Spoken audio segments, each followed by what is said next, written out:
नेहमी म्हणते श्रद्धेने केलेलं कुठलंही कर्म श्राद्धच असतं.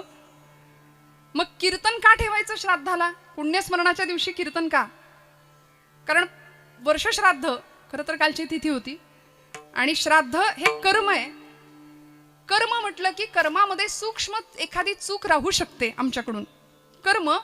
कर्माच्या बाबतीमध्ये आपण स्वतंत्र असतो. कर्म करत असताना एखादी चूक राहू शकते. ती चूक राहू नये किंवा ती जरी राहिली तरी त्या कर्माला भक्तीची जोड द्यायची, मग परमेश्वर आपल्याला जवळ करतो. म्हणून आजच्या दिवशी कीर्तन विठ्ठल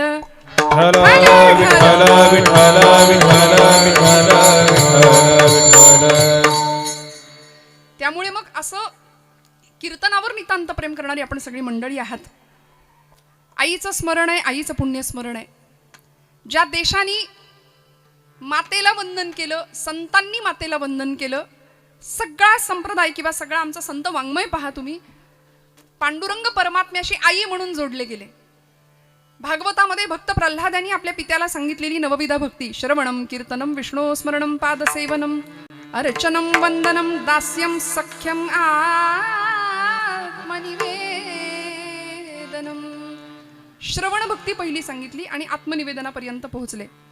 मी कोण याचा प्रत्यय घेतला आणि या नवविधा भक्तीनंतर प्रज्ञाचक्षु संतश्रेष्ठ श्री गुलाबराव महाराजांनी काही भक्ती प्रकार सांगितले. त्याच्यामध्ये लालन भक्ती आणि वात्सल्य भक्ती हा एक प्रकार सांगितला. वात्सल्य भक्तीचा की भगवंता तू माझी आई आणि मी तुझं लेकरू. भक्ताचं आणि भगवंताचं नातं फक्त स्वामी आणि नोकर किंवा मालक आणि नोकर, भगवंत आणि भक्त इथपर्यंत सीमित न ठेवता आई आणि लेकराचं झालं. मग ते नातं इतकं जवळ पोहोचलं की भगवंत म्हणतात माझा आणि माझ्या भक्ताचा संबंध सनातन संबंध आहे. ममैवांशो जीवलोके जीवभूत सनातनः मनःषष्ठाणि इंद्रियाणि प्रकृतिस्थानि कर्षति. ममैवांशो जीवलोके जीवभूत सनातन. प्रस्थापित संबंध आहे, जन्मजात संबंध आहे आणि तिसरा संबंध आहे सनातन संबंध. जन्मजात संबंध जन्माला आलेलं नातं, रक्ताची नाती आपण म्हणतो, पण त्याच्यामध्ये काही वितुष्ट आलं तर सख्खा भाऊ, आजचा सख्खा भाऊ उद्याचा कट्टर शत्रू होतो. विधभर जमिनीच्या तुकड्यासाठी आज समाजात आपण पाहतोय भाऊच भावाला मारतो.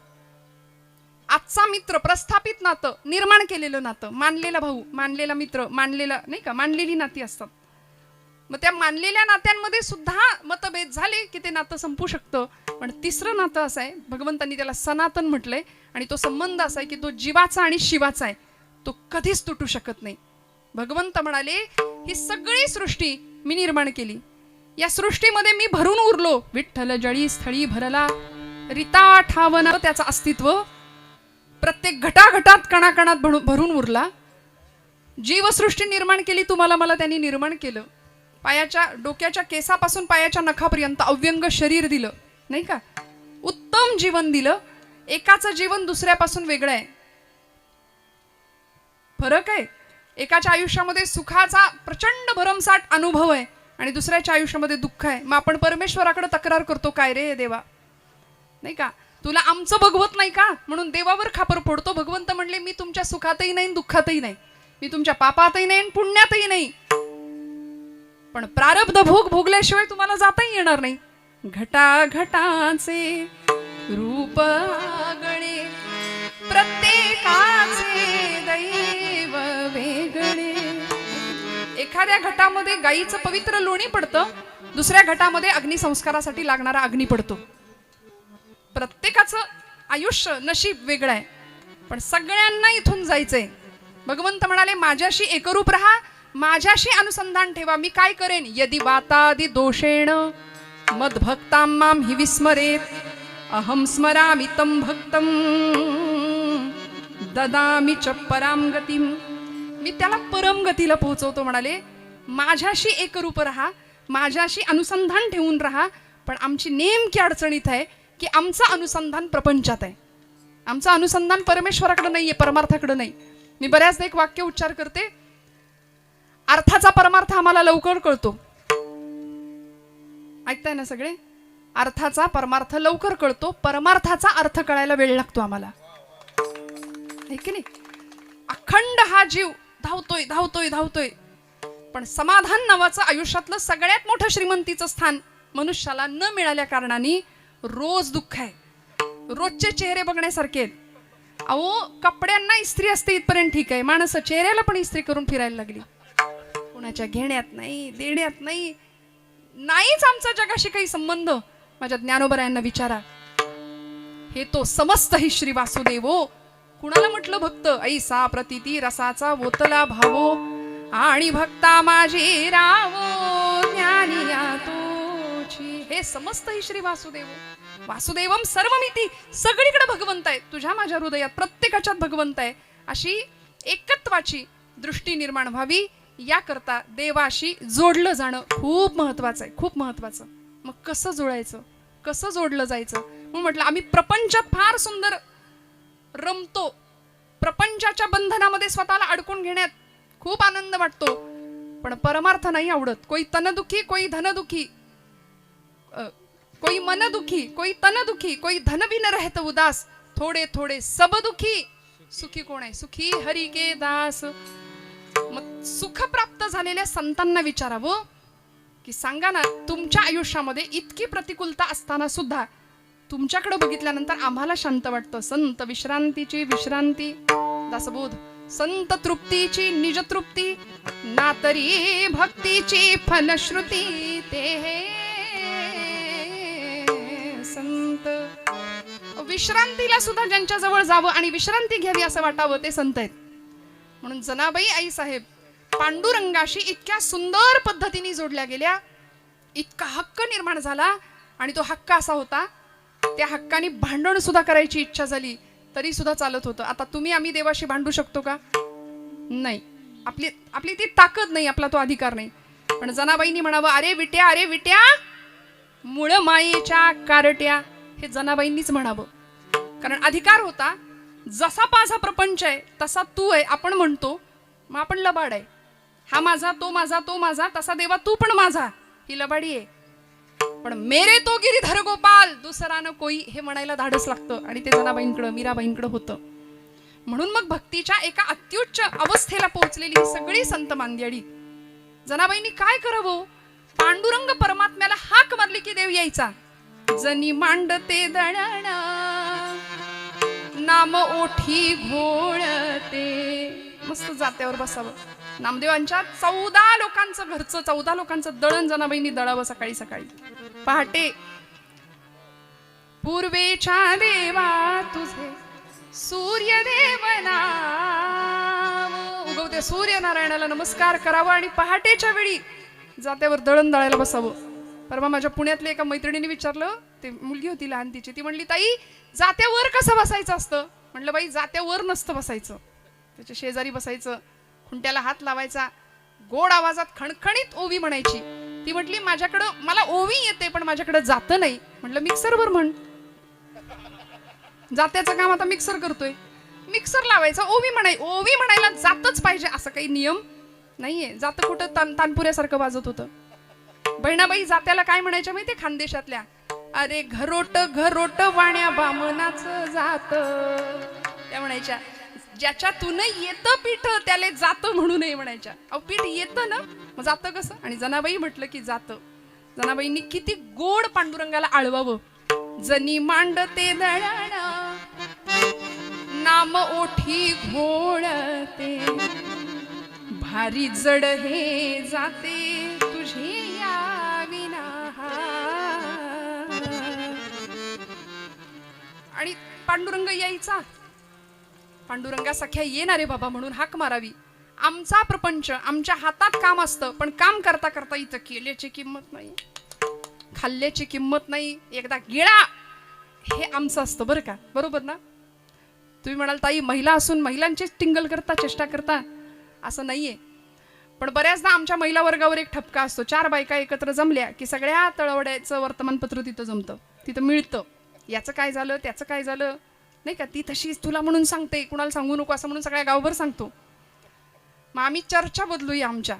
आज माऊलींच्या किती ओव्या वाचल्या, आज तुकोबारांचे किती अभंग केले, आज हरिपाठ झाला का ग तुझा, असं म्हणू शकतो आपण. जनाबाईंचा काय अधिकार होता? पांडुरंग परमात्म्याने यावं जने आलो हाक तुझी येता कानी, झोप उडाली गाबाई, कागदळतेस एकली माझी आविना. सख्या आलास का रे? दोघांनी दळण दळावं. जात पांडुरंगा आलास ना? हात तुझा लागला रे, जात झालं हलक हलक, दारी आलं अमृत पीक तुझी आदिठीन. भगवंत म्हणतात जने, अगं माझ्याकडे येणारे सगळे व्यापारी आहेत, मी सुद्धा तसा एकटाच आहे ग. मलाही भूक लागली. कुठली भूक हो देवाला? भूक कुठली लागली? थोर प्रेमाचा भुकेला, हाची दुष्काळ तयाला. जने मीही होतो एकला, करमेना मुळी मला, आरसा मला गे दिधला तुझी आदिठीन. आणि दोघांचं दळण सुरू व्हायचं. किती आनंद. हृदयातच देवाला ठेवलं, हृदय बंदीखाना केला, आत विठ्ठल कोंडीला. का? कारण अत्यंत सुंदर अशा वात्सल्याच्या नात्यानी भगवंताशी जनाबाई बांधल्या गेल्या. आणि ते बांधणं तुम्हाला मला कळावं याकरता दृष्टांताचा आधार घेऊन तुम्हाला मला हा विषय समजून दिला पहिल्या चरणापासून पर्यंत पोहोचवायला. अनेक वर्षांची तपश्चर्या आहे. मी वर्षांची नाही म्हणेन, अनेक जन्माची म्हणेन. कारण देवाचं नाम मुखात यायला सहस्त्र जन्माची पुण्याही लागते. पूर्वजन्माचं काहीतरी संचित घेऊन आपण सगळे इथे येतो. आणि कलाकाराच्या माध्यमातून बाहेर आलेली कुठलीही कला ही इतकी स्वस्त सहज नसते बरं का. कितीतरी वर्ष त्याला प्रचंड मोठ्या मेहनतीने तपश्चर्येने तयार करावी लागते. त्यामुळे जेव्हा टाळ्या वाजवा असं मी म्हटलं की खणखणीत वाजवा भाऊ, वाजवावी टाळी, दाद द्यावी मनापासून. आणि दुसऱ्याचं कौतुक करायला अंतःकरण मोठं लागतं. आहे की नाही तळवाडे ग्रामस्थांचं? मग खणखणीत टाळी वाजवा. माझा महिला वर्ग बऱ्याचदा आम्ही संकोच करतो खूप, बरोबर आहे ना? तुकोबरायांचा अभंग आहे, संकोचो निकाय झाला असे लहान, करी आपोषण ब्रह्मांडाचे. म्हणून जनाबाई आई साहेबांचा अभंग का घ्यावा असं वाटला हो? काय अधिकार होता? त्यामुळे संकोच नाही, परमार्थात तर अजिबातच नाही, अजिबात नाही. पक्षी जाय दिगंतरा, बाळकासी आणि चारा, घार हिंडते आकाशी, झाप घाली पिलापाशी. पक्षाचा दृष्टांत दिला, आकाशात संचार करणारा, मुक्त संचार करणारा पक्षी. घारीचा दृष्टांत दिला, एका वानराचा दृष्टांत दिला आणि आईचा दृष्टांत दिला. 4 दृष्टांत दिले तुकोबरायांनी, जनाबाईंनी महाराजांनी, की आपला हा विषय आपल्याला समजावून सांगायला. का बरं दृष्टांत दिलं? दृष्टांताच्या माध्यमातून सिद्धांत पक्का होतो, हे शास्त्र. अलीकडे आमचं असं झालंय, आमचा सिद्धांताशी काही घेणं देणं नाही, आम्हाला दृष्टांत पाहिजेत. 2 तास भरपूर मनोरंजन झालं, भरपूर विनोद कथा मिळाल्या की आम्ही, पण कीर्तनामध्ये सिद्धांत महत्वाचा, दृष्टांताचं त्याला प्रयोजन आहे. फक्त सिद्धांत पक्का व्हावा याकरता दृष्टांत आहे. आणि या अभंगामध्ये जनाबाईंनी दृष्टांताची रेलचेल केली. 4 दृष्टांत पाठोपाठ दिले. पक्षी जाय दिगंतरा, एखादी पक्षिणी असते, आपल्या पिलांना चारा भरवते, दुरून कुठून तरी धान्याचा कण आणते आणि त्या पिल्लाच्या चोचीत भरवते. ज्ञानोबर आहे, निसर्गातला हा चमत्कार आपल्या लेखणीत ज्ञानेश्वरीत आम्हाला सांगतात. मग तीही जे जे करावे, ते मजची पडले आघवे, जैसे अजात पक्षाचे निजीवे, पक्षिणी जिये. खूप सुंदर दृष्टांत दिली. आपुली तहान भूक नेणे, तान्हया निकेते माऊली सची करणे, तैसे अनुसरले जे मज प्राणे, त्यांचे सर्वही मी करी. लणे याची या बालका किरीटी, गवसणी करुनी स्नेहाची दिठी, आणि खेळता पाठोपाठी माऊली धावे.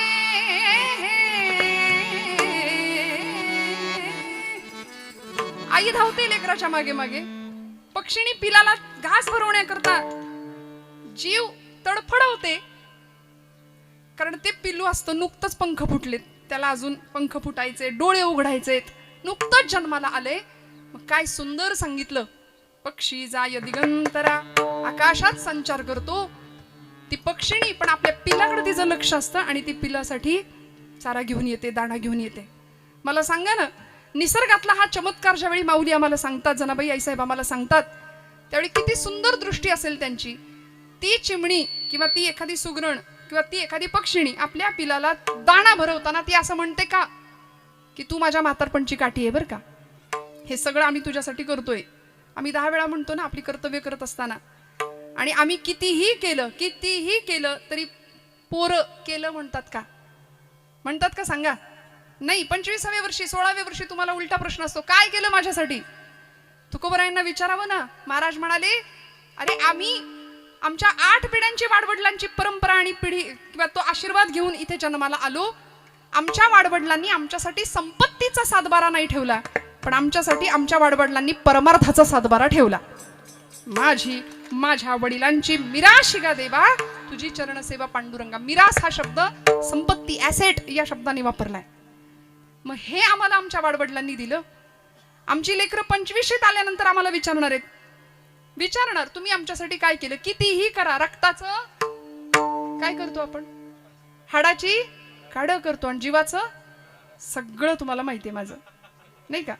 एवढं सगळं केलं तरी केलं कुणी म्हणतं का? नाही म्हणत. पोटचं लेकरू सुद्धा म्हणत नाही म्हणत. आस्था कमी झाली, संवेदना कमी झाल्या. अहो माणसातला माणूस दिसायला वेळ लागेल, दगडातला देव आम्हाला दिसेना. माणसातला माणूस, माणसातला देव कधी दिसायचा आम्हाला? नात्यातलं प्रेम, आर्द्रता, स्नेह, संवेदना, नात्याची कदर कधी आम्हाला कळायची? म्हणून संत वाङ्मयाकडे जायचं. शुद्ध प्रेमच आम्हाला निर्माण होणार आहे, शुद्ध प्रेमच आम्हाला तिथून प्राप्त होणार आहे. ती पक्षिणी त्या पिलाला दाणा भरवते. तिला माहिती असतं की हे कार्ट उद्या उडून जाणार आहे, नाही का? स्वतःचा आकाश निर्माण करणार आहे. पण त्यांनी स्वतःचा आकाश निर्माण केल्यानंतर त्या आईच्या डोळ्यात जे साठतं आनंदाचा आभाळ असतं आणि माऊली त्याला साक्षात्कारच म्हणतात. निसर्गातला चमत्कार आम्हाला बहिणाबाईंनी सांगितला. अरे खोप्या मंदी खोपा सुगरणीचा चांगला. कवयित्री बहिणाबाई, अत्यंत सुंदर काव्य. काय करते ती सुगरण? खोपा इनला जसा झुलता मंगला, पाखराची कारागिरी जरा देख रे मानसा. देखा पिलासाठी तिनं झोका झाडाले कांगला. देखा पिलासाठी तिनं झोका झाडाले कांगला. तिची इवलिशीच चोच. काय असतं त्या चिमणीकडं? काय असतं त्या पक्षिणीकडं? समाज माणसाला किती सुंदर प्रश्न विचारला बहिणाबाईंनी. ऐका, आज आम्हाला सगळं मिळतं, सगळं प्राप्त होतं. ते बॅकग्राऊंड म्युझिक सिरियल आवडते ना लोकांना अलीकडे बघायला. तिची इवलिशीच चोच. आमच्याकडे सगळं आहे. आणि तरी कमावता हाव संपत नाही. यंदा घर बांधलं तरी 4 गज वरती आम्ही शिल्लक ठेवतो, पुढं मागं चढवू म्हणून. गुंठ्यावर थांबत नाही, एकर वाढायचे असतात आम्हाला. पहिला पै गाठी मारून सगळं सेव्हिंग तिकडं वाढ झाली पाहिजे. पण अध्यात्म वाढावं असं फार कमी जणांना वाटतं. काय म्हणाल्या? तिची इवलिशीच चोच, तिची इवलिशीच चोच, तेच दात तेच ओठ. माणसा, काय सुंदर प्रश्न विचारला. तिची इवलिशीच चोच, तेच दात तेच ओठ. तुला दिलं रे देवानी 2 हात 10 बोट. अरे खोप्या मंदी खोपा सुगरणीचा चांगला. देखा पिलासाठी तिनं झोका झाडाले कांगला. आईची काही अपेक्षा नाही लेकराकडून बरं का, काही अपेक्षा नाही. जनाबाई सांगतात, ती आई, ती पक्षिणी जशी आपल्या लेकरासाठी फक्त चारा आणून देते. आम्ही म्हणतो ना, आमच्या लेकरांना सगळं मिळालं पाहिजे जे आम्हाला नाही मिळालं ते. आमच्या काळात आम्ही अनेक प्रतिकूलता झेलल्या. आम्हाला कधी एवढ्या लहान वयात बाईक मिळाली नाही, पण माझ्या लेकराला मिळाली पाहिजे म्हणून पोटाला चिमटा घालून एखादा बाप आपल्या लेकरासाठी अल्प वयातच त्याला बाईक घेऊन देईल, त्याला मोबाईल घेऊन देईल. सगळी सुख आम्ही त्यांच्या पायाशी देतो. पण खरं काय द्यायचं असतो? तो स्नेह जर जुळायचा असेल ना, स्वामी विवेकानंदांनी आपल्या वडिलांना विचारलं होतं, आईला विचारलं होतं, तुम्ही माझ्यासाठी काय केलं सांगा. त्यावेळी भुवनेश्वरी माता आईचं नाव होतं. सांगितलं, नरेंद्रा, आम्ही तुझ्यासाठी काय केलं या प्रश्नाचं उत्तर जर मिळायचं असेल ना, तर आपल्या घरात मोठा आरसा आहे कपाटाचा, त्याच्या समोर जाऊन उभा राहा, तुला प्रश्नाचं उत्तर मिळेल आम्ही तुझ्यासाठी काय केलंय. नरेंद्र 16 वर्षाचं वय होतं विवेकानंदांचं. आरशासमोर जाऊन उभे राहिले, डोळ्यातनं टचकन पाणी आलं आणि म्हणाले, मिळालं मला उत्तर. कारण एवढा प्रचंड सशक्त बलदंड देह, आरोग्य संपन्न शरीरयष्टी, देखणं रूप, स्वतःच्या कर्तृत्व शक्तीवर पूर्ण विश्वास, यापेक्षा आई वडिलांनी काय ठेवायचं असतं मागे सांगा. आज आम्ही सगळं करून ठेवतो, सगळं, आणि कशाचीच किंमत राहत नाही. मग कशाची किंमत राहत नाही. मग ही सगळी किंमत राहावी, तो बंध नात्याचा स्नेह अधिक जुळून यावा, याकरता या उदाहरणांकडे आम्हाला बघावं लागेल. आणि भगवंताशी सुद्धा आम्ही असंच जुळलं जावं, ही अपेक्षा जनाबाई महाराजांची आहे. म्हणून हा दृष्टांत दिला. पक्षी जाय दिगंतरा, बाळकासी आणि चारा, घार हिंडते आकाशी. आईचं बाळावरती किती प्रेम असावं, किती प्रेम असावं, काय अपेक्षा काय आहे सांगा ना. बरं, ती कलियुगात म्हणजे आत्ताची आई असू दे, नाही तर पुराण काळातली आई असू दे, 350 वर्षापूर्वी, 400 वर्षापूर्वी एक आई पाहिली महाराष्ट्राने. गडाचे सगळे दरवाजे बंद झालेले असताना आपलं लेकरू पाळण्यात झोपलंय आणि मला कुठल्याही परिस्थितीमध्ये त्या बाळापर्यंत पोहोचायचे. हा एक हृदयामधला धागा होता, प्रेमाचा, स्नेहाचा. कशाची पर्वा नाही केली. रात्रीच्या अंधकारात गडाचा दरवाजा बंद झाल्यानंतर सुद्धा पश्चिम कडा उतरते आणि बाळापर्यंत जाऊन पोहोचते. हिरकणी तिचं नाव. छत्रपती शिवाजी महाराज तिचं मातृत्व पाहतात आणि त्या गडालाच, त्या कड्यालाच हिरकणी कडा नाव देऊन देतात. त्या बुरुजाला हिरकणी बुरुज नाव देतात. हा इतिहास आहे या भूमीचा. एखादी आई, श्यामची आई, या भूमीत जन्माला येते. आता श्यामच्या आईचं पुस्तक आणि त्या पुस्तकाचं मुखपृष्ठ सुद्धा बघायला मिळत नाही. म्हणून मी माझ्या भावंडांना नेहमी सांगते, वाचा काहीतरी जरा. परवा एक जण म्हणाला, ताई वाचतो आम्ही व्हॉट्सअपवरचे मेसेज. ते पण एक विद्यापीठ आहे सध्या, व्हॉट्सअप नावाचं. पण पुस्तक हातात घेणं आणि ते वाचणं, त्यामध्ये साने गुरुजींचं पुस्तक आहे श्यामची आई. काय सांगते होती साने गुरुजी म्हणतात, आंघोळ करून मोरीतनं, स्नानगृहातनं ज्यावेळी बाहेर यायचो त्यावेळी आईला सांगितलं, आई माझ्या पायाला माती लागेल, तुझा पदर पसर, मी त्याच्यावर पाय देतो आणि मग घरात जातो. आईनं बाळाचं तेवढं ऐकावं आणि आईनं सांगावं, लेकरा पायाला घाण लागू नये म्हणून जपतोस ना, तशी आयुष्यभर मनाला घाण लागू नये म्हणून जप माझ्या राजा. खूप मोठं मुलाच्या बाबतीमध्ये दिव्य स्वप्न बघणाऱ्या माता या देशामध्ये, या भूमीमध्ये होऊन गेल्यात.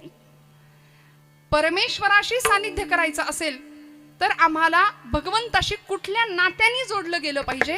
भक्ताचं आणि भगवंताचं नातं अतूट असलं पाहिजे. आणि ते कशा पद्धतीचं, मग भगवंत किती सांभाळ करतो आपला. लळे याची या बालका किरीटी. आई आपल्या लेकराकडं असं अतिशय सुंदर पद्धतीने लक्ष ठेवते. 1.5-2 वर्षाचं बाळ असतं बघा, चालत असतं, नुसतं चालत असतं, अजून त्याचे पाय जमिनीवर स्थिर होत नाही, ते धडपडतं, ठेचकाळतं, त्याला खरचटतं, त्याला लागतं. मग त्याला लागू नये म्हणून एखादी लेकरूवाळी बघा आई काय करते, डोळ्यात तेल घालून त्याच्याकडे लक्ष ठेवते. कशाचं भान नसतं तिला. ती आई जशी त्या बाळाचा सांभाळ करते तसं भगवद्गीतेमध्ये भगवंत म्हणतात, ज्ञानेश्वरीत माझी ज्ञानोबाई माऊली सांगते, मी माझ्या बाळाचा सांभाळ करतो. म्हणजे हे देवानी दिलेलं आश्वासन आहे. का आई आणि लेकराचंच नातं, का आई आणि मुलाचंच उदाहरण प्रत्येक वेळी द्यावंसं वाटलं. लेकुराचे हित वाहे माऊलीचे चित्त, ऐसी कळवळ्याची जाती करीला भाविण प्रीती.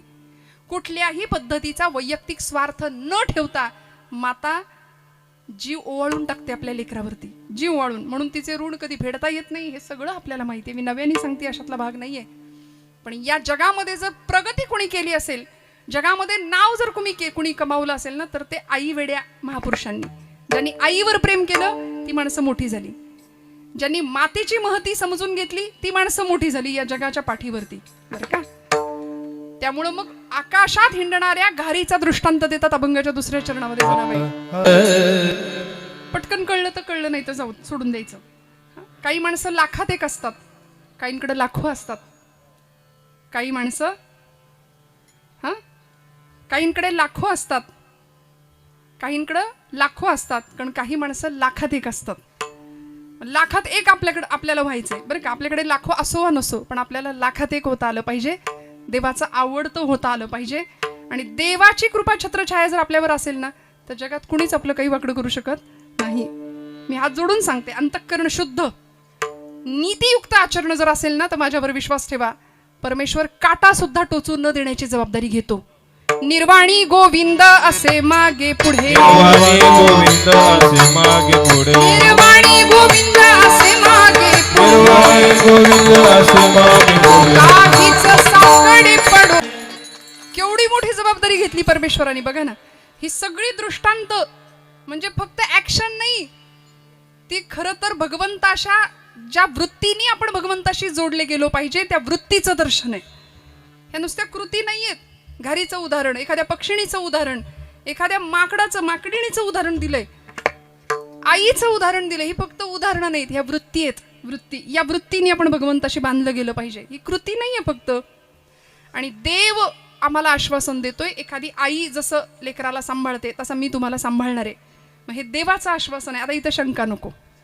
आणि संशय जो घेतो, संशयात्मा विनश्यती, संशयी माणूस स्वतःही सुखी होत नाही आणि जगालाही सुख लागू देत नाही. म्हणून आपण सगळ्यावर विश्वास ठेवतो, पण संतांवर विश्वास आपला कमी आहे. सगळ्या जगावर विश्वास आहे आमचा, प्रपंचावर फार विश्वास आहे, पण देवावर आणि संतांवर विश्वास कमी आहे. बाबा महाराज सातारकर म्हणायचे, देवाला माना किंवा मानू नका, त्यांनी तुम्हाला मानलंय एवढं तरी माना. त्यांनी आपल्याला मानलंय की नाही? आपण त्याला विसरलो तरी चालेल, पण तो आपलं विस्मरण होऊ देत नाही याचं तरी स्मरण ठेवा. आणि आपण जर त्याला विसरलो ना तर आपल्या घरासमोर गर्दी जमते. मग उचला म्हणतात लोक, संपला यांचा कार्यक्रम. मग राम नाम सत्य, बाकी काही सत्य नाही. सगळ्यात सत्य खरं तेच राहतं. किती काळजी घेतो तुलसीदासांना विचारा. आपल्याला असं वाटतं आपल्या त्याचं आपल्याकडं लक्षच नाही, म्हणून देवाकडे तोंड करून आपण जे मागतो आणि देवाकडे पाठ केल्यानंतर आपण जे वागतो त्याच्यावर बऱ्याच गोष्टी डिपेंड असतात बरं का. तुलसीदासांना विचारा, ते म्हणाले, चीटी के पाव मी घुंगरू बजे वो भी नाद श्री रघुनाथ सुने. इतकी त्याची सत्ता आहे, इतकं त्याचं लक्ष आहे तुमच्या माझ्यावरती, इतकं त्याचं लक्ष आहे. कुठपर्यंत सांभाळतो?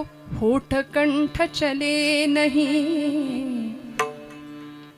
आयुष्यात अशी अवस्था येते, उठलेलं बसवत नाही, बसलेलं उठवत नाही, मुखाने नाम नीट घेता येत नाही, काहीच नाही, शरीर गतक प्राण झालेलं व्हायच्या अवस्थेत जिव्हा रटे नारा,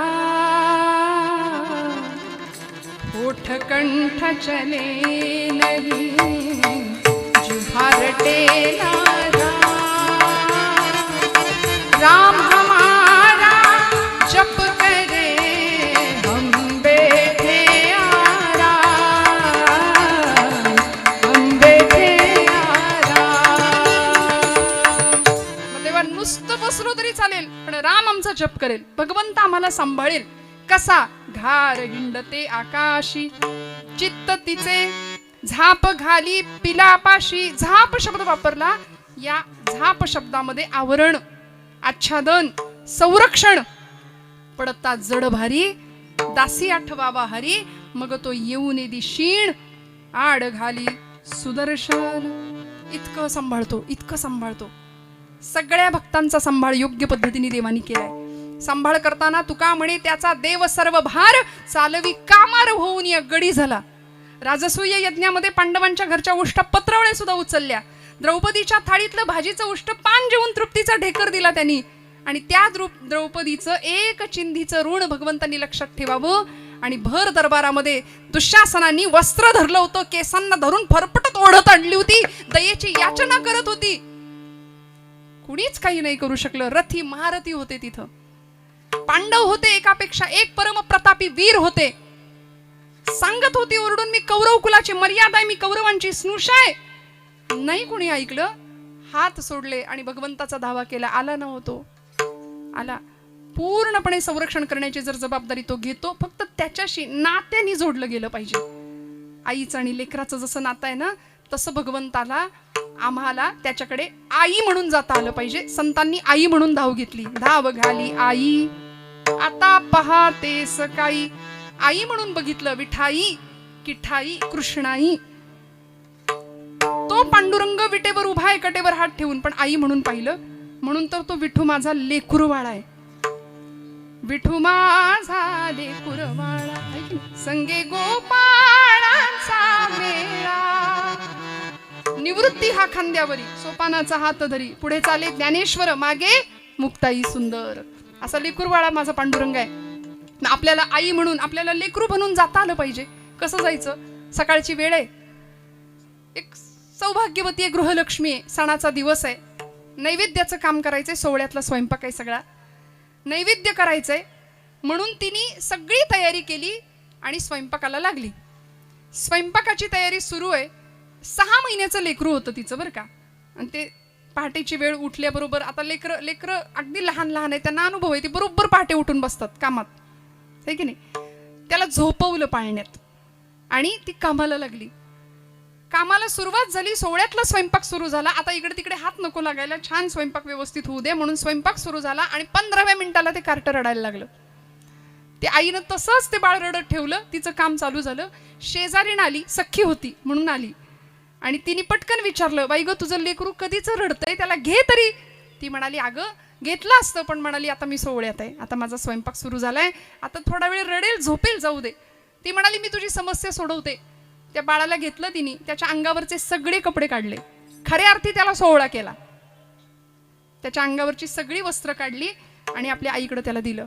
आईनं त्याला पटकन उचलून घेतलं, पटापट मुके घेतले. दृष्टांत संपला. मला सांगायचं एवढंच की आपल्यालाही त्या जगाच्या आईने उचलून घ्यावं असं वाटत असेल तर आपल्याही अंगावरती अनेक मोहाचे, मायेचे, अहंकाराचे, वासनांचे अनेक पट म्हणजे वस्त्र चढवलेली आहेत. ती एकदा उतरवली की ती जगाची आई आपल्याला उचलून घेतल्याशिवाय राहणार नाही. घार हिंडते आकाशी, तिचं चित्त फक्त तुमच्या माझ्याकडे आहे. आणि हे विसरतो ना आम्ही, म्हणून आम्ही दुःखाच्या सागरात अडकतो. म्हणून पुनरपि जननम पुनरपि मरणम पुनरपि जननी जठरे शयनम इह संसारे खलु दुस्तारे कृपया पारे पाहि मुरारे. किती सांभाळते, किती सांभाळते. एखादी आई आपल्या लेकराला जसं सांभाळते तशी ती विठाई माऊली आपल्याला सांभाळते. आपल्याला राका कुंभार नावाचे संत माहिती आहेत. भगवंतावर अनन्य भक्ती करावी. राका, बंका आणि वंका असं ते कुटुंब होतं बरं का. बायकोचं नाव बंका, मुलीचं नाव वंका. मांजर पाळली होती राकांनी, आणि ती मांजर, आता ज्यांच्या घरी मांजरी असतील त्यांना अनुभव असेल, छान प्रपंच चालू आहे, उदरनिर्वाह चालू आहे. आता कुंभार म्हटलं की कुंभाराच्या घरचा व्यवसाय काय? तुम्ही जागे आहेत ना सगळे? काय? मडकी बनवायची, विकायची, आणि मातीची भांडी. बरं, कुंभाराच्या घरी एक भट्टी असते. त्या भट्टीला आपल्याकडे एक शब्द आहे, आवा. आवा चालली पंढरपूरला, त्यातली आवा नाही. भट्टीला आवा म्हटलं जातं ना. मडकी भाजली जातात आणि असा तो आवा. आता एखाद दिवशी तो पेट घ्यायचा, म्हणजे भट्टी पेटवली जायची. सगळी मडकी भाजून, म्हणजे सगळी मडकी तयार करून ठेवली. त्यांनी एक मांजर पाळली होती आणि एक दिवस ती मांजर व्यायली. 5 पिल्लं झाली तिला. आणि ती मांजर आपल्या 5ही पिल्लांचा मुक्काम सतत बदलायची. सगळ्यांना माहिती आहे. मांजर दातात धरते आपल्या बाळाला. विठ्ठल विठ्ठल विठ्ठल विठ्ठल.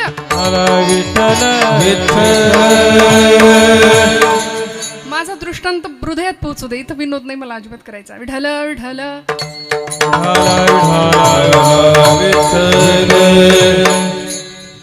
मांजर काय करते? पिलाला कुठं धरते?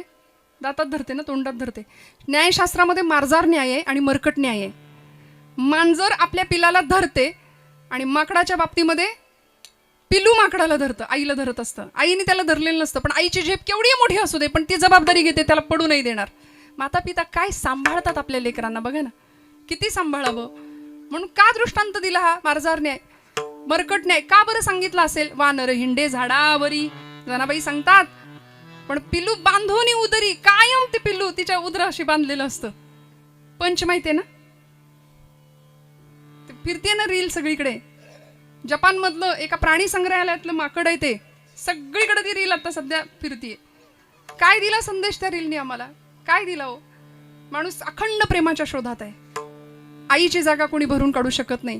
ती आई, त्या आईनं त्याला धुडकारलं म्हणून ते बाळ सगळीकडे आपली आई शोधतंय. माकडांनी, बाकीच्या माकडांनी त्याला नाही जवळ केलं, पण ते पिलू, त्याला पंच नाव दिलं आणि ते सगळीकडे फिरतं. तिथल्या त्या कर्मचाऱ्यांनी त्याला एक सॉफ्ट टॉय आणून दिलं आणि त्या खेळण्याबरोबर ते माकड इतकं बांधलं गेलं भावनिक दृष्ट्या की सगळ्या क्रिया करताना ते त्या खेळण्याला घेऊन फिरतंय.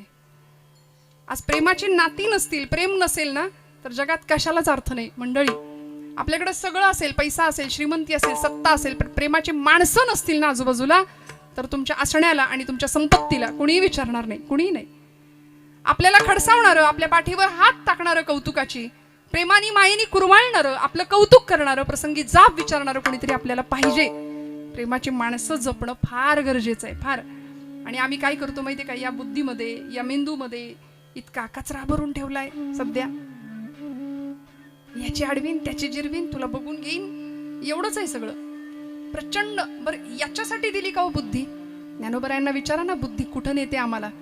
बुद्धीचे वैभव अन्य नाही तुझे, एका केशवराजे सकळ सिद्धी, एका केशवराजे सकळ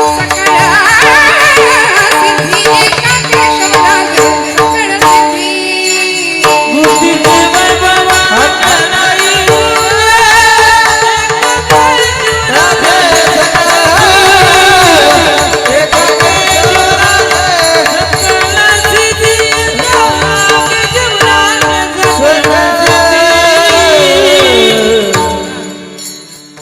ती बुद्धी आम्हाला भगवंतापर्यंत घेऊन जाते. म्हणून बुद्धी शरण जाणारी असली पाहिजे बरं का. जी शरण जाते तीच देवाकडे घेऊन जाते. त्या मांजरीनं पिल्लांना जन्म दिला, 5 पिल्लं तिची. तिनं त्यांचा मुक्काम बदलावा आणि ओलं एक कच्चं मडकं ठेवलं होतं. त्या मडक्यात तिने त्या पिल्लांना आणून ठेवलं होतं, एका मडक्यात. परिणाम काय झाला?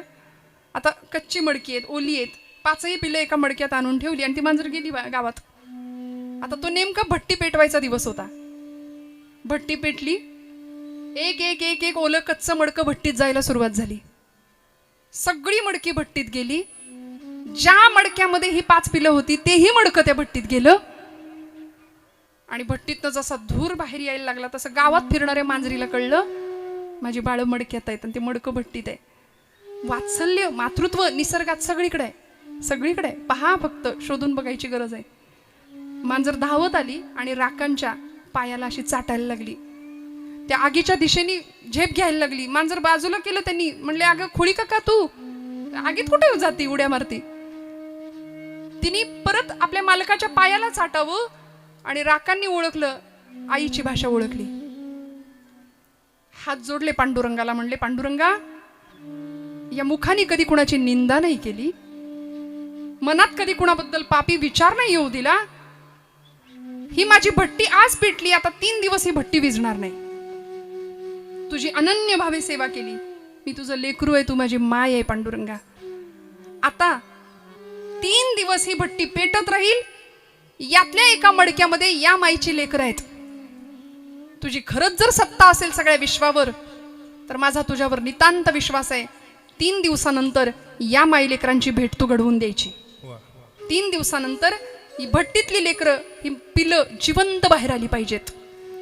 म्हणून ठाण मांडलं आणि सांगितलं, तू तुझा शब्द राख, तुझा शब्द आहे, अनन्याश्चिंतयन्तो माम ये जनः पर्युपासते तेषां नित्याभियुक्तानां योगक्षेमं वहाम्यहम्. तू भक्ताचा क्षेम, योग सगळं वाहतोस ना, तू तुझं ब्रीद सांभाळ.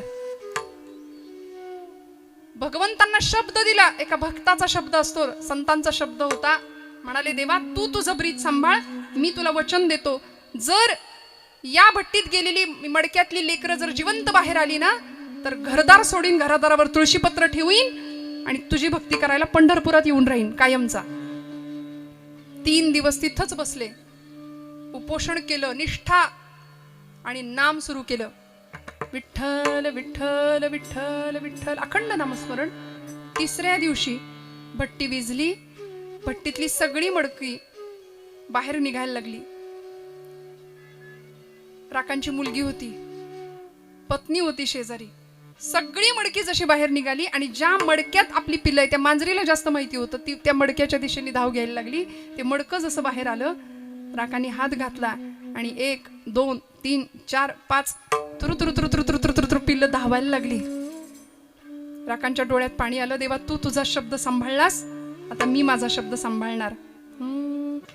क्षणोक्षणा सांभाळी तो साक्षी होतो आपुला, साक्षी होतो आपुला, साक्षी होतो आपुला. सांभाळितो साक्षी होतो आपुला, साक्षी होतो आपुला, साक्षी होतो आपुला. क्षणोक्षणा सांभाळितो साक्षी होतो आपुला.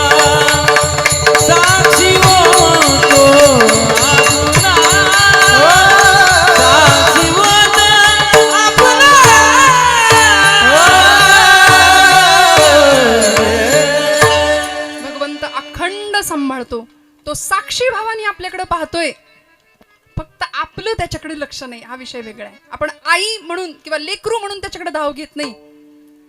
माझ्या तुकोबरायांनी सांगितलं, जसा पाण्याशिवाय मासा तळमळतो तसा मी तुझ्याशिवाय तळमळतोय. भेटी लागे जीवा लागलीसे आस, कन्यासा सूर्याशी जाये मागे परतोनी पाहे. इतकी आर्तता भगवंताविषयी असली पाहिजे, तर भगवंत आईच्या नात्याने आमचा सांभाळ करतो. माता गुंतली कामाशी, चित्त तिचे बाळापाशी.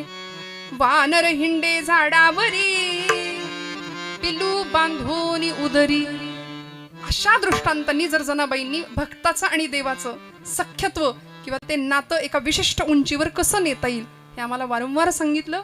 मंडळी, या भूमीला एक राजा मिळाला ना, शककर्ता राजा. किती सुंदर मातृभक्ती होती माझ्या राजांची. जिजाऊ मातोश्रींनी गर्भातल्या बाळाला सांगावं, बाळा जळण्याच्या तयारीने जन्माला ये, कारण आजूबाजूला सगळीकडे अंधकार आहे अन्यायाचा. एका ज्योतीने ठरवलं जळायचं तर मोठ्यात मोठ्या अंधाराचा नायनाट करता येतो. गर्भात अशा मुठी आवडल्या जात होत्या. काय संस्कार होते आईनं लेकरावर केलेले. आता आम्हाला इतका आनंद असतो, आमच्या लेकराचा काही त्रास नाही. उठ म्हणलं की उठतो, बस म्हणलं की बसतो. अगदी वडिलांच्या वळणावर गेलाय. नाही कळलं, जाऊ दे. सकाळी एकदा त्याला जागेवर बसवलं तर दुसऱ्या दिवशी जरी बघितलं तरी ते कार्ट तिथंच सापडेल. उसको हिंदी में गोबर गणेश कहते, जहां बिठाओ वही बैठे. पोरगा असं पराक्रमी पाहिजे ना घरात जन्माला येणार. पुत्र बाबा आईसा गुंडा, ज्याचा तिन्ही लोकी झेंडा. मग आईचं कौतुक, आजींचं कौतुक का करायचं? अशी सुपुत्र संतती जन्माला घातली, उत्तम संस्कार पेरले त्या कुटुंबामध्ये, त्या मुलांमध्ये, की आता ही मुलं देशाच्या, धर्माच्या, देवाच्या कामासाठी येत आहेत. दादांचं सांगितलं ना मला, की प्रत्येकासाठी तयार आहे. एखादा रुग्ण असू दे, एखादा गरजू असू दे. बघा ना, दुसऱ्याच्या चेहऱ्यावरचं आनंद बघण्याचं समाधान कुठल्याच संपत्तीत मोजता येत नाही, कुठल्याच पैशात मोजता येत नाही. फार आपल्याकडे असावं लागतं असंही काही नाही, फक्त देण्याची वृत्ती असावी. परोपकाराय पुण्यम पापाय परपीडनाम. यासारखा धर्मच नाही दुसरा. काय धर्म धर्म धर्म, अवघड काही नाही धर्म. इतका सुंदर सोप्पा धर्म व्यासांनी सांगितला. अष्टादश पुराणेषु व्यासेस्य वचनद्वयम परोपकाराय पुण्याय पापाय परपीडनाम. इतरांवर उपकार करणं हे पुण्य आहे आणि दुसऱ्याला त्रास देणं हे पाप आहे. बस इतकं सोपं पाप पुण्याची संकल्पना सांगितली आणि मग देव जोडला जाईल, देव सोबत येईल. छत्रपती शिवाजी महाराजांनी आपल्या आईच्या राजकारणाचा दीर्घ अनुभव घेतला आणि या महाराष्ट्राला एक शककर्ता राजा प्राप्त झाला. स्वराज्य स्थापन झालं. 32 मण सोन्याचं सिंहासन रायगडाच्या मातीत उभं राहिलं होतं. ही श्रीमंती आणि हे ऐश्वर या भूमीने पाहिलं. राज्याभिषेकाचा दिवस राजांचा. आई काय असते हो, की ज्या जिजामातोश्रींनी छत्रपती अफजल खानाच्या मोहिमेवर चालले होते. 28 वर्षाचं वय होतं राजांचं आणि अफजल खानाच्या मोहिमेवर राजे निघालेत. आऊसाहेबांचं दर्शन घेतलं. मासाहेब मुजरा करतो, आशीर्वाद द्या म्हणून. आऊसाहेबांनी एक पत्र ठेवलं राजांच्या समोर. म्हणले, राजा याच्यावर सही कर आणि मग मोहिमेला जा.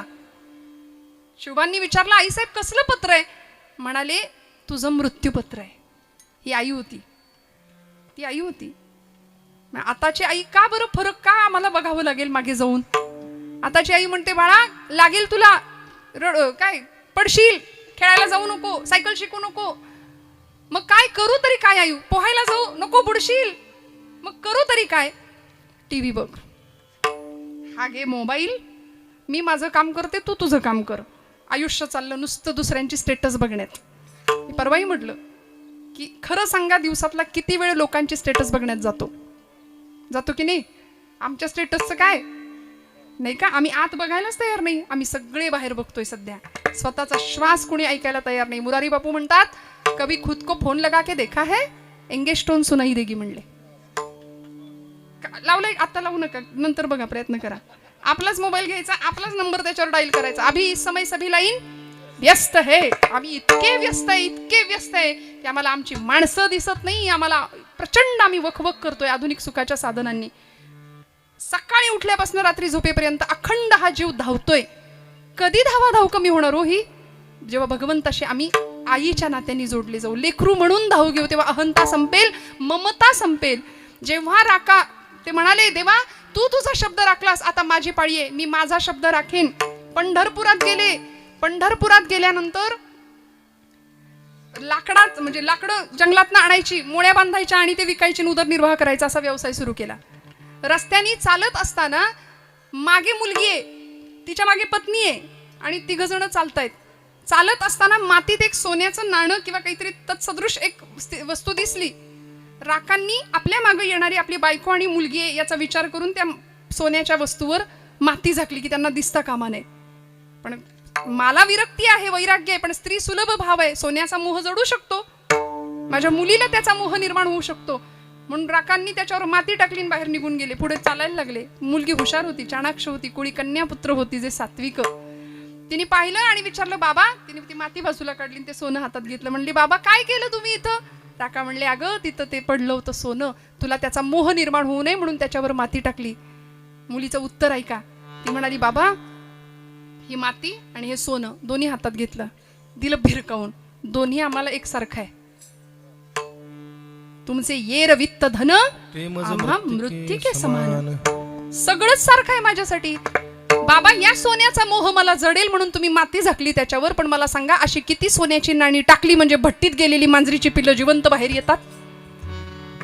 म्हणजे याच्याही पेक्षा माझा बाप कितीतरी श्रीमंत आहे, ज्याचं विठ्ठल ऐकतो. एवढी श्रीमंती जर माझ्याकडे आहे तर मी याचा मोह का धरू? हे संस्कार. छत्रपती शिवप्रभूंच्याकडून मृत्यूपत्र जी आई करून घेते आणि सांगते हे राज्य तुझं नाही, हे राज्य नसे शिवबाचे, हे राज्य देव धर्माचे, हे राज्य नसे शिवबाचे, हे राज्य देश धर्माचे, हे राज्य नसे शिवबाचे, हे राज्य देव धर्माचे. हे देव धर्माचं स्वराज्य आहे, हे तू निर्माण केलेलं, तुझ्यासाठी नाही. हे गोब्राह्मणांचं स्वराज्य आहे, हे देश धर्माचं स्वराज्य आहे. इथल्या रयतेच्या भाजीच्या देठाला सुद्धा हात लागता कामा नये. हा संस्कार आहे या रयतेचा. राजा हा उपभोग शून्य स्वामी आहे इथला. आपल्याकडे कसं आहे, उपभोग नाही तर राजा नाही. राजा आहे म्हटल्यानंतर उपभोग आहेच आहे. म्हणून राजांकडे का बघायचं? श्रीमंत योगी का म्हटलं असेल हो त्यांना समर्थांनी? योगी कधी श्रीमंत नसतो आणि श्रीमंत कधी योगी नसतो. पण हा एकमेव या मातीत जन्माला आलेला राजा होता जो श्रीमंत योगी होता. एका क्षणात सद्गुरूंच्या झोळीत राज्य देऊन टाकलं. शेकडो गडकोटांचं राज्य कमावलं होतं माझ्या राजांनी, शेकडो. पण तुकोबरायांना असं देऊन टाकलं. तुकोबराय म्हणतात आम्ही तेडे सुखी म्हणा विठ्ठल विठ्ठल मुखी, आम्हाला काही नको, तुमचे येर वित्त धन आम्हा मृत्तिके समान. आणि हा आदर्श, हा संस्कार, मृत्यूपत्रावर सही करून घेणारी माता प्रसंगी किती कठोर असेल.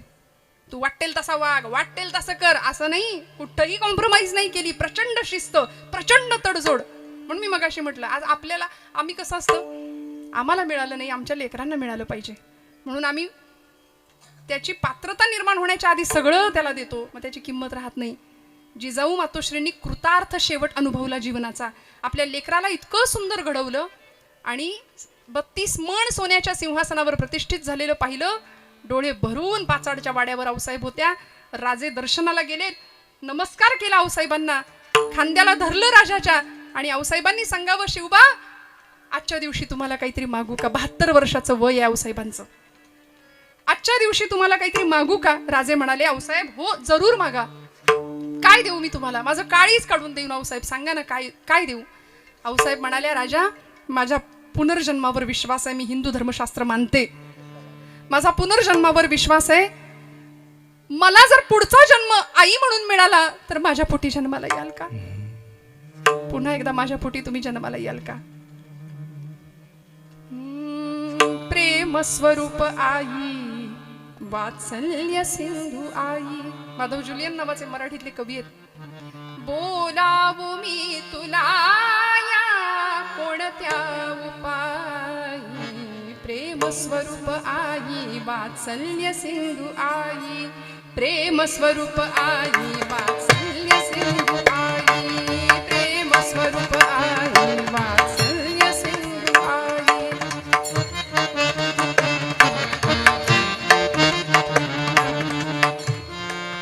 वक्षी तुझ्या परी हे केव्हा स्थिरेल डोके, देईल शांत वाया हृत्स्पंद मंद झोके. घे जन्म तू फिरोनी येईन मी पोटी, घे जन्म तू फिरोनी येईन मी पोटी. खोटी ठरोन देवा ही आस एक मोठी, प्रेम स्वरूप आई वात्सल्य सिंधू आई. म्हणून प्रत्येकाने आपल्या आईच्या साठी, वडिलांच्या साठी थोडा वेळ देणं, तुमच्या माझ्या धकाधकीच्या आयुष्यातनं माता पित्यांचा सन्मान करणं हे खूप महत्वाचं आहे. कैलास महाराज तुमचं गाणं ऐकायचं इथे मंडळींना. आज गायाळ पक्षिणी म्हणा.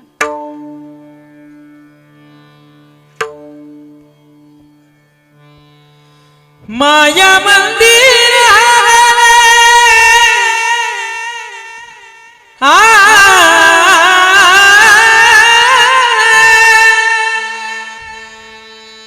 माया मंदिर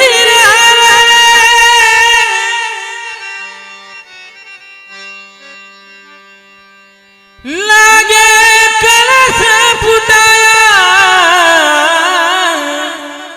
आज घायाळ पक्षीने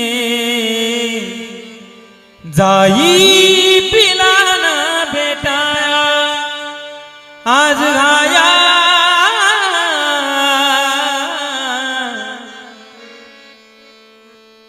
आज घायाळ पक्षीने जाई पिलाना बेटाया. वा वा टाळी वाजवत होता. काय असतं बघा ना, परमेश्वराने दिलेला प्रसाद. मंगेश दादाची खूप इच्छा होती, मला आधीच सांगितलं होतं, दादा महाराज ताई महाराजांकडून ते गाणं फक्त आम्हाला ऐकायचं आहे. मुळात आई हा विषय इतका संवेदनशील आहे. प्रत्येकाच्या हृदयातला हळवा कोपरा आहे आणि या आवाजातनं असं काहीतरी येतं. ही परमेश्वराने खूप मोठी कृपा केली आहे महाराज तुमच्यावर, की खूप अल्पावधीमध्ये इतक्या सुंदर पद्धतीनं दुसऱ्याच्या हृदयाला तो आवाज पोहोचतोय. यासाठी कृपा लागते परमेश्वराची. जन्मोजन्मी आम्ही बहुपुण्य केले तेव्हा या विठ्ठले कृपा केली. आणि खरंच या सगळ्या मंडळींनी भगवंतांनी दिलेला हा प्रसाद प्रसादासारखाच सांभाळलाय. हे महत्वाचं आहे ना, तो सांभाळणं गरजेचं आहे. त्यामुळे जनाबाईंचा हा अभंग, हे अनेक दृष्टांत. आजचा दिवस खूप महत्वाचा आहे. भारतीय स्वातंत्र्य यज्ञामध्ये ज्यांनी प्रचंड मोठं बलिदान दिलं आणि ज्यांनी फार देवपूजा नाही केली, देवापुढं तासनतास नाही बसले, पण आपल्या मातृभूमीला म्हणजे देशालाच देव मानलं आणि भारत मातेला आई म्हटलं, त्यांची पुण्यतिथी आज. वैनतेय स्वातंत्र्यवीर विनायक दामोदर सावरकर लंडनला गेले, शस्त्रास्त्र निर्मिती केली, ब्रायटनच्या समुद्र किनाऱ्यावर बसले आणि आपल्या आईची आठवण आली. नेमजसीने परत मातृभूमीला सागरा प्राण तळमळला तळमळला सागरा. नेमजसीने परत मातृभूमीला सागरा प्राण तळमळला तळमळला सागरा. भूमातेच्या चरणतला तुझ तूता मी नित्य पाहिला होता. मज बदलासी अन्य देशी चल जाऊ. सृष्टीची विविधता पाहू तै जननी हृद विरह शंकितची झाले. परी तुवा वचन तिजरी धले मार्गज्ञस्वयी नीच पृष्ठीवाहीन. परी तुवा परत आणीन विश्वसलो या तव वचने मी जगदानुभव योगे बनुनी तव अधिक शाक्त उद्धरणी मी.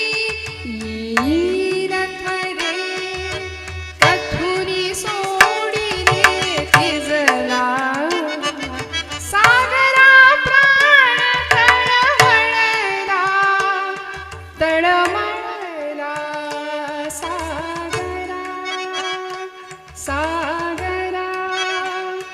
सागरा. भारत माता की विठोबा रखुमाई. विठोबा रखुमाई.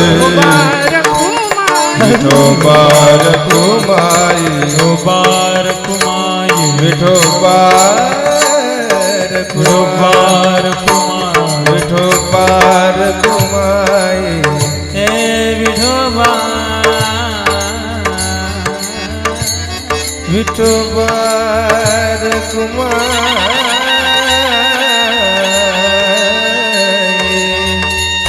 विठोबा रखुमाई. विठोबा रखुमाई. हरे Vithoba Rakhumai. Vithoba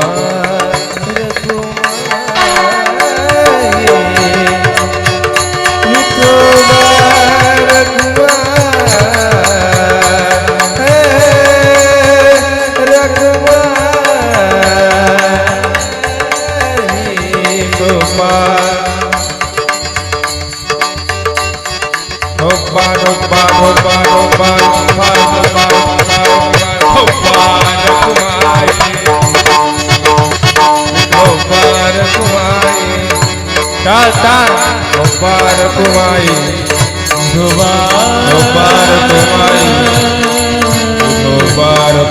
kumai, obar kumai, obar kumai, obar kumai, obar kumai,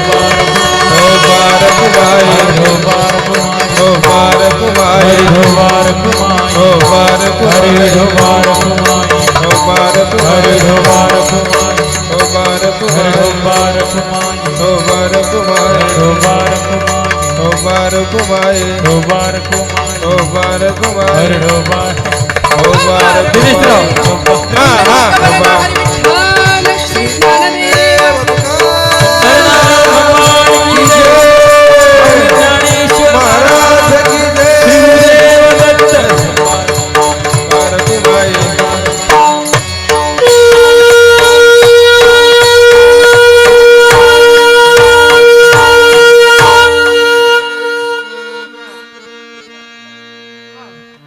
पक्षी जाय दिगंतरा, बाळकासी आणि चारा, घार हिंडते आकाशी, झाप घाली पिलापाशी. कीर्तनाची वेळ संपलेली आहे. दादा म्हणले पोहडा म्हणा. आता मग अजून 1 वाजेल आपल्याला, कशाला मग, नाही का? हा म्हणायचं काही आवश्यकता नाही वाटत आहे मला. ह्या भावामध्ये नको आता असं वाटतं, नाही का? आहे की नाही? गोड जनाबाईंचा अभंग आपण छान चिंतन करण्याचा प्रयत्न केलाय. छान दृष्टांत जनाबाईंनी सांगितल्या पद्धतीने अल्पकुवतीनुसार अल्पमतीनुसार आपल्या समोर मांडण्याचा प्रयत्न केला. जाऊ दे ना सगळंच एका कीर्तनात, कशाला परत विठ्ठल विठ्ठल